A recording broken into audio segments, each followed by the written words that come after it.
Livro do profeta Obadias, versículos de 12 a 14. Assim nos instrui a santa palavra do Senhor. Mas tu não devias ter olhado com prazer para o dia de teu irmão, o dia da sua calamidade, nem ter te alegrado sobre os filhos de Judá no dia da sua ruína, nem ter falado de boca cheia no dia da angústia. Não devias ter entrado pela porta do meu povo no dia da sua calamidade. Tu não devias ter olhado com prazer para o seu mal no dia da sua calamidade, nem ter lançado mão nos seus bens no dia da sua calamidade.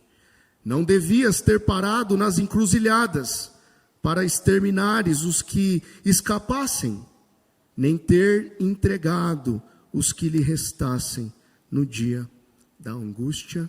Oremos uma vez mais. Querido e santo Deus, a tua bendita palavra nesta hora foi lida, Senhor. Nós observamos as advertências que o Senhor fez. Não devias. Ó Deus, essa advertência que não serve somente ao povo de Edom, serve para todos nós. Que a tua palavra fale ao nosso coração nesta manhã. Que nós sejamos praticantes desta palavra. Que o Senhor me use para a honra e glória do teu nome.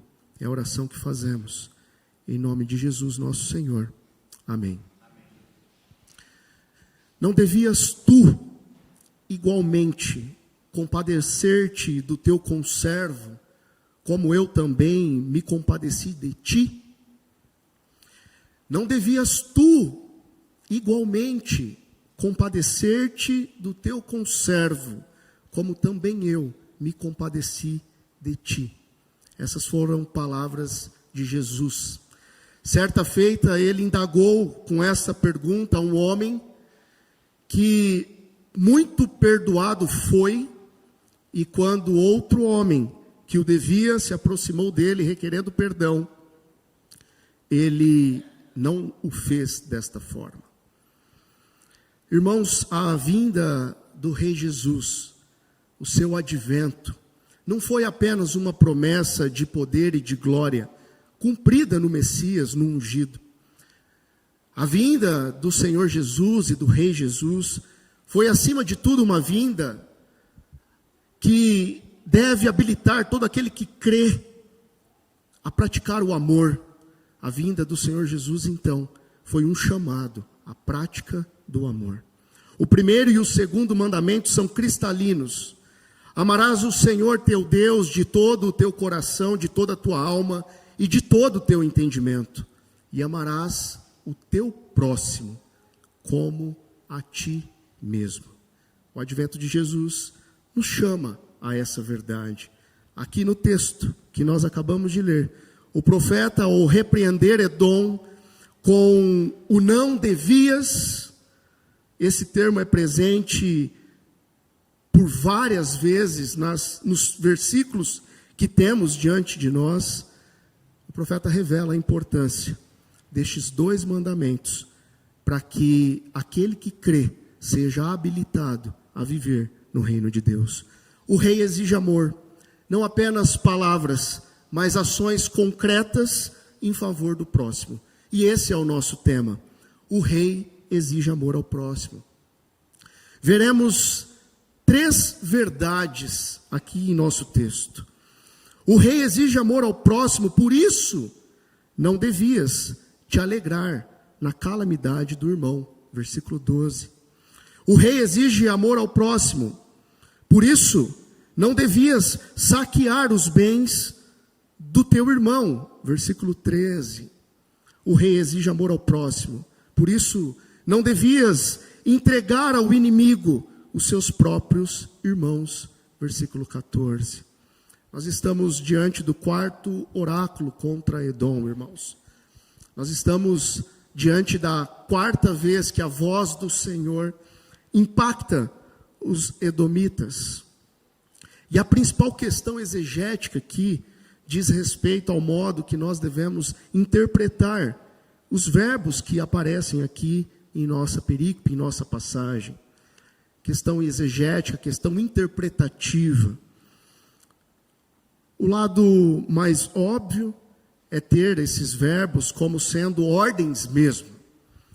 Não se alegrem, não olhem com prazer, não se vangloriem, não se lance a saquear bens de seu irmão, ordens, e assim por diante.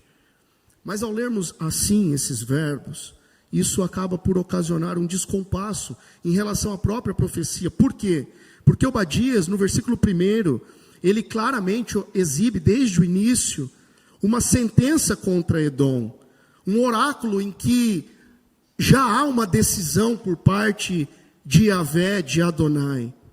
Ou seja, esse oráculo desde o começo, e nós vimos isso no primeiro sermão, ele trata de condutas que os edomitas já praticaram, eles já tinham feito. Por isso, a maioria dos estudiosos, e nós também, assumimos a postura de ler esses verbos como se referindo a algo que Edom já havia feito, já havia praticado, então eles não deveriam ter procedido daquela maneira, eles não deveriam ter feito aquilo. Eles já fizeram, a ação já tinha se concretizado, não havia mais jeito de voltar atrás. Então, o profeta exibe aqui os 3 não devias do nosso texto.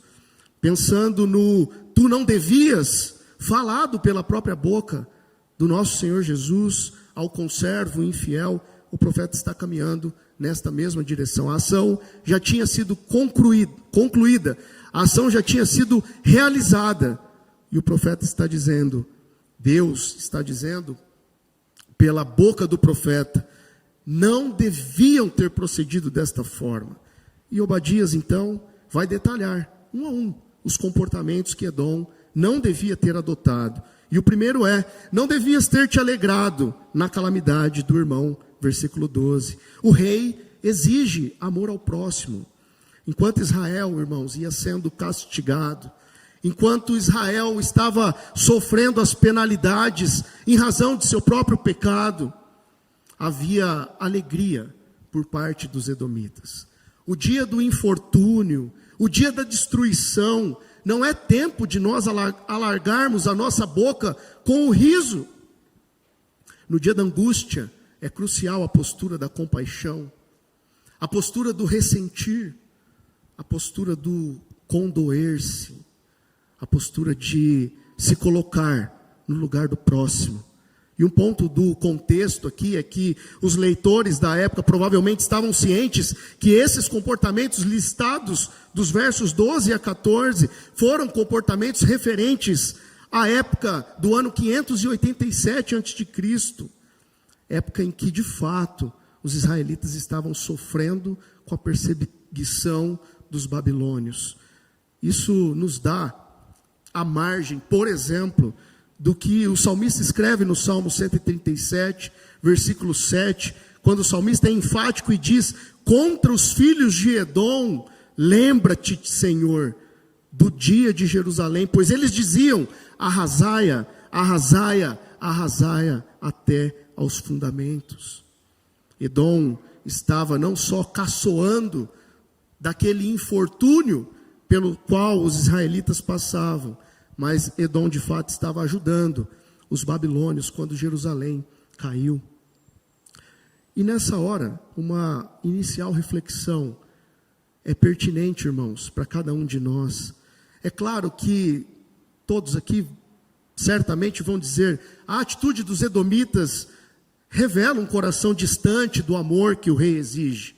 Eles não estão se comportando com amor aqui. Todos nós já sabemos disso. Todos nós sabemos que se alegrar com o desmando dos poderosos, com infortúnios da vida em relação ao nosso próximo, tudo isso a gente já sabe que é proibido, que a gente não pode fazer isso, ter uma postura dessa. Porque no fim tudo isso é negar o próprio amor de Deus. Agora, nas 3 posturas que estavam sendo julgadas aqui pelo profeta, nesse tu não devias, Eu penso que nós também, de alguma forma, já caímos nelas. De alguma maneira, irmãos, nós já vimos calamidades acontecendo e de alguma maneira nós falhamos. Todos nós, pode ser que não tenhamos nos alegrado na ruína de um irmão, mas algumas ou tantas vezes nós nos mostramos indiferentes para a ruína do nosso próximo. Pouco ou nada úteis, nos mostramos despreocupados, o problema é dele, ele buscou aquilo, e pode ser que os edomitas estivessem fazendo exatamente isso. Israel tinha uma aliança com o Senhor, Israel escolheu desobedecer ao Senhor, estava sendo castigada. Muitas vezes nós fingimos não ver a ruína do próximo, o problema do próximo, fingimos não ver o que se passa com o nosso próximo, enfim. Em segundo lugar, a gente pode até ser que nunca tenhamos nos portado em falar com desprezo na angústia de alguém, mas pode ser que nós tenhamos deixado de falar quando deveríamos ter falado. Pode ser que nós tivéssemos que ter avisado algo que estávamos vendo acontecer na vida de um familiar próximo, de um irmão querido próximo. Deixamos de falar. Pode até ser que, sem pretensões, a nossa fala soe como uma fala de vanglória diante de uma ruína que alguém está passando.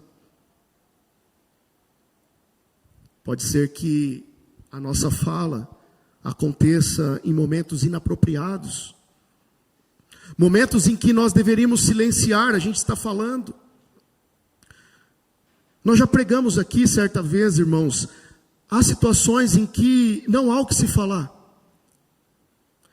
Há situações da vida em que a nossa postura deve ser de fato chorar com aqueles que choram.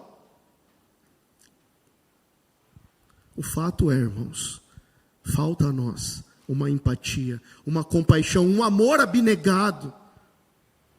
Isso falta a nós. Os edomitas estavam falando aqui de boca cheia, bem feito. É o final do versículo 12.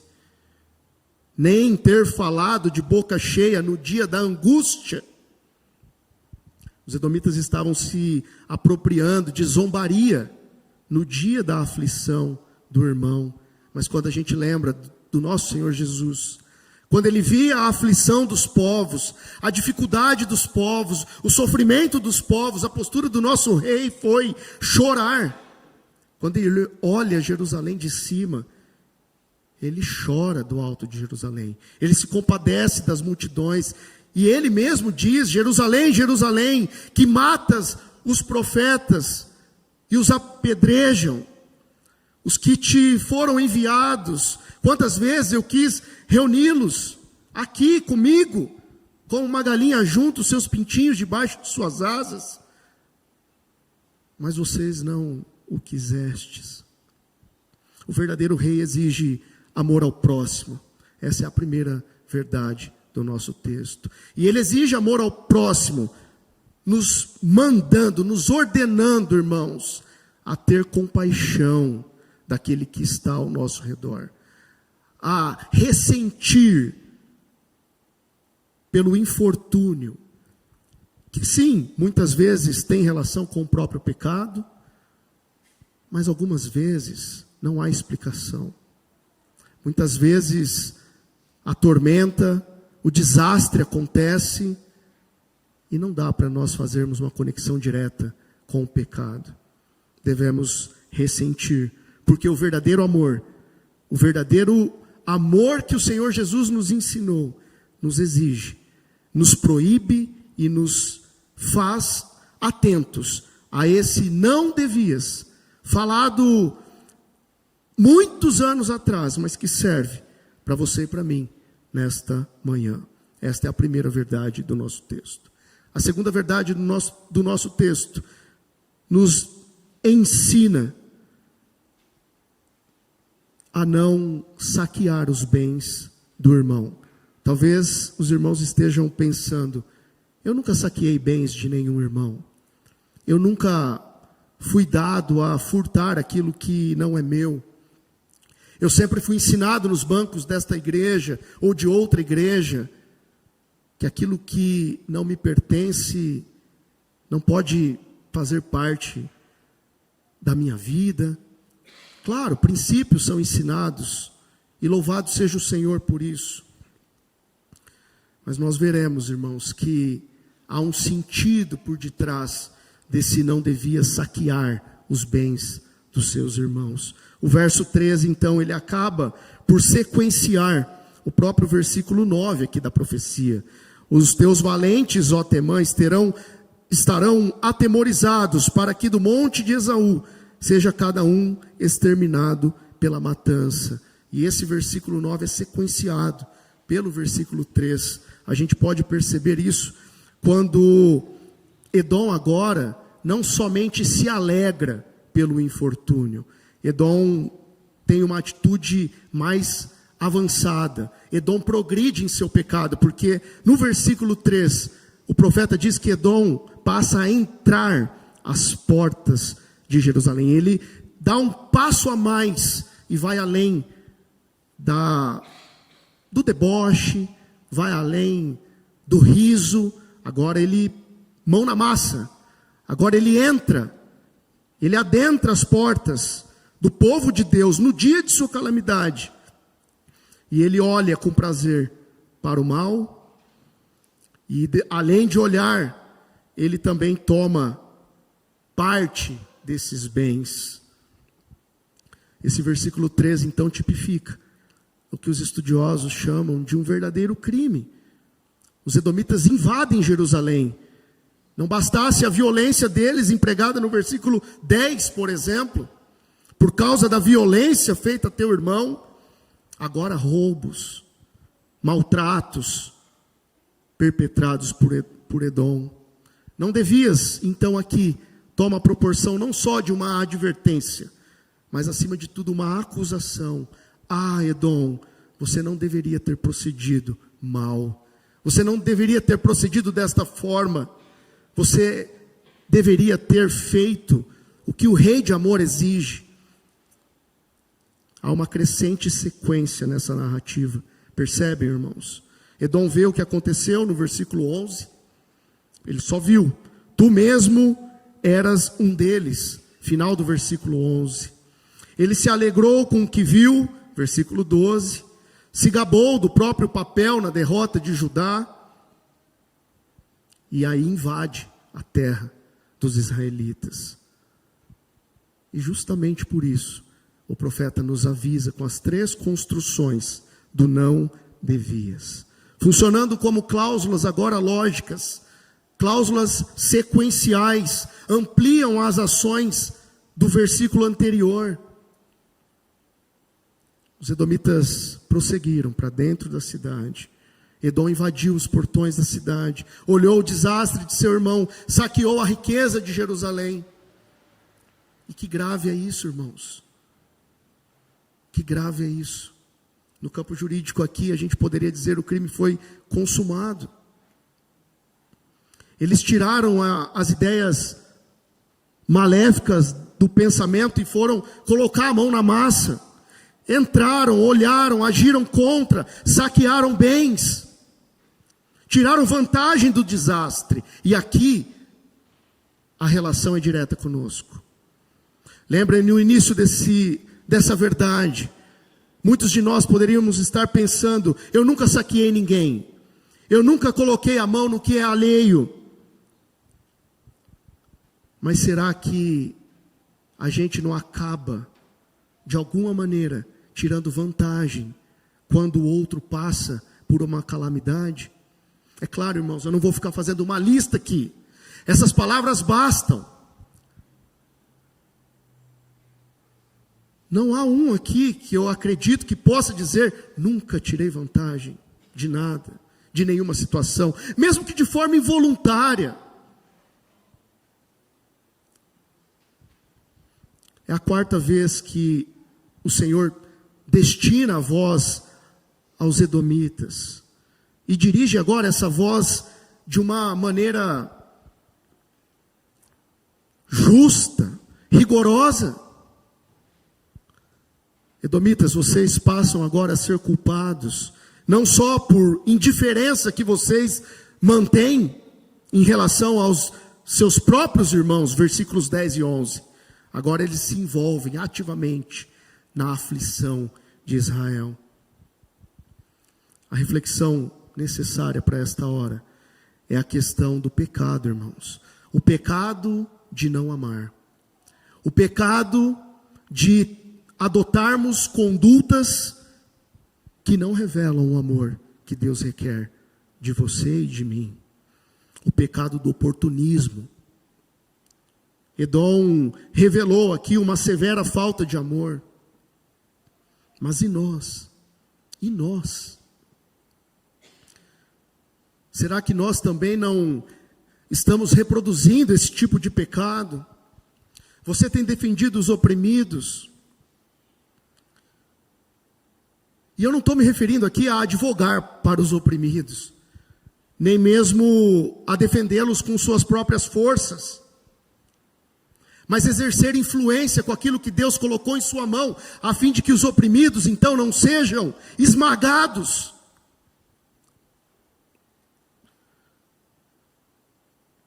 Como é que você tem falado àqueles que o cercam a respeito deste rei que acode aqueles que são oprimidos, injustiçados, contritos, aos pobres de espírito? Tem mantido a firme convicção de que o amor não tolera a injustiça, o amor não tolera o oportunismo,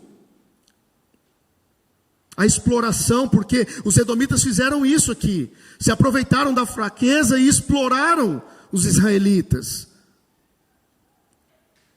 Lembrem-se, queridos irmãos, o reino que Jesus nos trouxe é inaugurado, é um reino de paz, não é um reino de confusão, de guerra, de injustiças. Refletindo um pouco mais em nossos relacionamentos, será que nós temos buscado de forma honesta, de forma digna, a colocar os interesses do nosso próximo acima dos nossos próprios interesses? É isso que Deus requer de ti e de mim, nada menos do que isso. Colocar os interesses do nosso próximo à frente dos nossos próprios interesses. O rei exige amor ao próximo. Por isso nós não devemos nos alegrar na calamidade do nosso irmão. E por isso nós também não devemos saquear os bens do nosso irmão. Em terceiro lugar, o rei exige amor ao próximo. E nós não devemos entregar o nosso inimigo aos seus próprios irmãos. É o que o versículo 14 nos ensina. Não devias ter parado nas encruzilhadas para exterminares os que escapassem, nem ter entregado os que lhes restassem no dia da angústia. A terceira verdade do nosso texto exibe a triste história da progressão do pecado. Certamente você já se deparou com isso também na tua vida. Primeiro você pensou, maquinou o mal. No caso dos edomitas, eles deram risada. Depois de rirem, eles adentraram as portas, olharam a situação e mão na massa para saquear. Não bastasse isso, eles lidaram com bens nesse segundo momento, mas agora os edomitas passam a lidar com a vida. Eles não se contentam mais em saquear bens, agora eles entregam a vida, eles entregam para a matança os israelitas. Essa é a progressão do pecado. Lidaram com os bens, mas agora eles estão entregando a vida. Entregando a vida dos seus próprios irmãos para os babilônios, algozes do povo de Deus. Deram assistência aberta ao inimigo, entregaram os seus irmãos, aqueles que os perseguiam. Ficaram de tocaia nas encruzilhadas, entregando os remanescentes no dia da angústia. Vidas no cenário, irmãos. Esse é o poder do pecado. É isso que o pecado faz quando a gente não mata, não destrói logo no início. Novamente, eu não vou fazer uma lista aqui. Essas palavras são suficientes para você pensar a respeito daquele adolescente que às vezes pensou em usar algo ilícito. Depois de ter pensado, ele põe a mão na massa. E depois de ter colocado a mão na massa, a vida dele fica em jogo. É assim o pecado. E é assim que o profeta adverte, determina e mostra aos edomitas: não devias ter procedido assim. De novo, irmãos, os edomitas estavam se enganando e se esqueceram da verdade máxima da Escritura, daquilo que tudo que o homem semear, isso ele também ceifará. Eles se enganaram e se esqueceram que de Deus não se pode escarnecer. Isso está escrito em Gálatas, capítulo 6, versículo 7. Eles se enganaram e se esqueceram da promessa feita por Iavé a Abraão: eu, o Senhor, abençoarei os que te abençoarem e amaldiçoarei os que te desonrarem. Gênesis 12, versículo 3. Nas duas acusações diretas feitas pelo próprio Senhor Adonai, o mais grave aconteceu. A vida daqueles de Israel foram entregues para a matança. Os de Edom não fizeram a escolha só de passar ao largo, quando eles se mostraram indiferentes. Eles nem mesmo se contentaram em ficar presos na escolha de se alegrar com a queda de Edom, versículo 12. Mas eles impediram a fuga dos de Judá. Eles ativamente mataram os israelitas. No hebraico, irmãos, o verbo aqui indica extermínio mesmo. É isso que a raiz verbal mostra. Eles estavam dispostos a exterminar os de Israel. Os de Edom estavam nas encruzilhadas, propondo dois caminhos àqueles de Israel: morte em nossas mãos ou sequestro por parte dos babilônios. Nosso rei, o nosso Senhor Jesus, que exige a postura de termos amor ao próximo, nunca agiu assim. O nosso Senhor Jesus, ao invés de entregar outros em seu lugar, o que ele fez? Ele se deu de si mesmo. Ele entregou a si mesmo. Ele não teve a postura de entregar-se os seus amigos ao inimigo das nossas almas. Já pensou se ele tivesse feito isso? Entregou a si mesmo pelos seus.